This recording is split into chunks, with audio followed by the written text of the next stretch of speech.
Have you ever set out to do something and you're really excited and you feel like this is a goal that you really want, but as you start to do it, for some reason you keep derailing yourself in one way or another.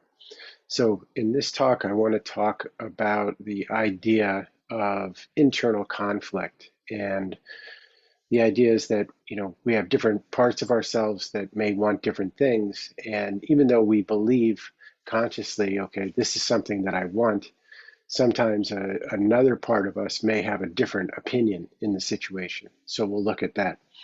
Um, for myself, I think this is something that I notice when I do have a goal, but as I start to take steps, maybe I drag my feet or procrastinate or something just feels off. And that's usually the first indication for me is I notice that I'll have a hesitation or some sort of internal resistance.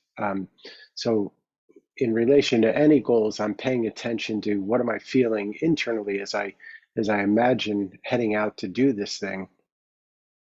Is there a part of me that's feeling butterflies? Now, sometimes we might have a little bit of butterflies and you can sort of motor through it and it's fine. But what I notice is if I'm consistently trying to take steps in a certain direction, but I'm not following through, then I begin to get curious. Okay, is there another part of me that isn't having its voice heard, that perhaps wants something else? And I'll check in with my body. I'll check in. Is there a certain hesitation? Is there a feeling of, I'm not sure about this? And it's as if I sort of go into dialogue with that part of me. I pretend that that is the case, and then I'll begin to dialogue. Is there something that you are resisting about this? Do you have doubts about it or concerns? And I see what comes up. Sometimes I'll get a flash of an image, and it might be, oh, I'm nervous about something. And the good thing about this is if you can start to get in dialogue with these parts of you that want something else, then there's an opportunity uh, to sort of negotiate and to eventually, hopefully, get everyone on the same team. And what I've found is if I am able to kind of bring all the different parts of me into alignment, then it's amazing. Then it's like I go without resistance, and it's a really powerful experience. Um, Whereas if I try to just motor through, I always use this analogy, and I've mentioned it before, that when if you have a car and the city puts one of those locks on your wheel, it's like you could drive a block or two, but it's really you know it's it's a struggle and it damages your car. So I think inner resistance is a lot like this. And even thinking of it as resistance kind of labels it as something bad. I just look at it as this is a part of me that's bringing up a legitimate concern, and I want to understand what that is so that I can figure out ways of navigating it that will get that part back in agreement with me. What I've realized over the years is if I get the part in agreement, then I have so much more energy for the things that I'm pursuing.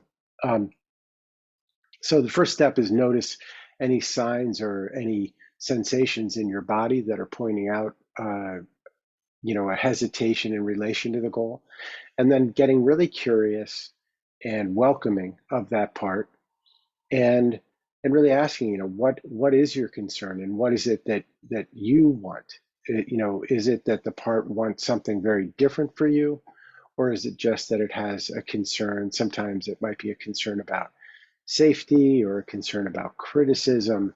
And if I can identify what that is, then I can begin to strategize with that part and the greater community of me.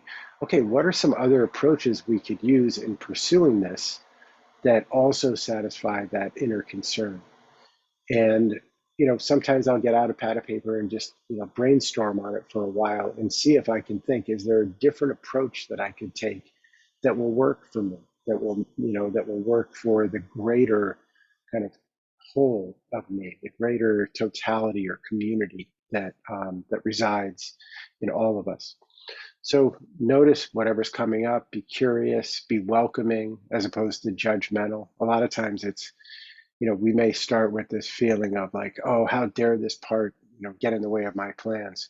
But really, every aspect of ourselves has its own intentions and hopes and dreams. And so I do my best to create an alignment for the whole community. And I find it useful to journal on this and to really stay very conscious of what's going on in my body.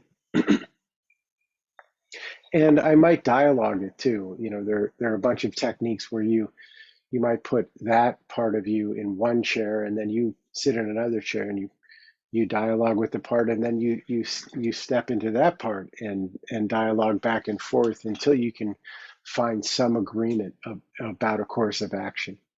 So I encourage you to explore this anytime that there's a hesitation. It's like if you have a goal but you're not taking steps, or you're just dragging your feet, maybe there's a reason why, and that's perfectly well. And the great thing is, if you get into alignment, I think what you'll notice is just an incredible release of energy in the direction of the things that you're pursuing. So I recommend you give that a shot, and I would love to hear about it in the comments.